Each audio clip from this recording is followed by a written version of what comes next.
लूका 6 बाब और उसकी 43 आयत से तलावत करते हैं। दरख्त और उसके फल इसकी तलावत करते हैं, क्योंकि कोई अच्छा दरख्त नहीं जो बुरा फल लाए, और ना कोई बुरा दरख्त है जो अच्छा फल लाए।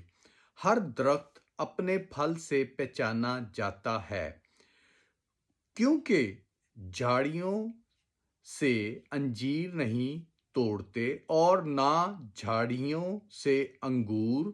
अच्छा आदमी अपने दिल के अच्छे खजाना से अच्छी चीजें निकालता है, और बुरा आदमी बुरे खजाने से बुरी चीजें निकालता है, क्योंकि जो दिल में भरा है वही उसके मुंह पर आता है।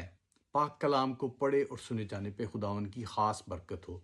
तो दोस्तों, बाइबल मुकद्दस में अच्छे दरख्त का और बुरे दरख्त का बताया गया है। जो बुरा दरख्त है वो बुरा फल लाएगा, जो अच्छा दरख्त है वो अच्छा फल लाएगा। इसी तरह इंसान का बताया गया, जो अच्छा इंसान है वो अच्छे खजाने से अच्छी चीज़ें लाता है, और जो बुरा इंसान है वो बुरे खजाने से बुरी चीज़ें निकालता है। तो दोस्तों, ये दुनिया में आप देख रहे हैं, और ये हज़ारों साल बाइबल में लिखा गया। लूका की अंजील 6 बाब उसका 43 आयत में लिखा गया। तो दोस्तों, इसे पढ़ें और समझें। Praise the Lord.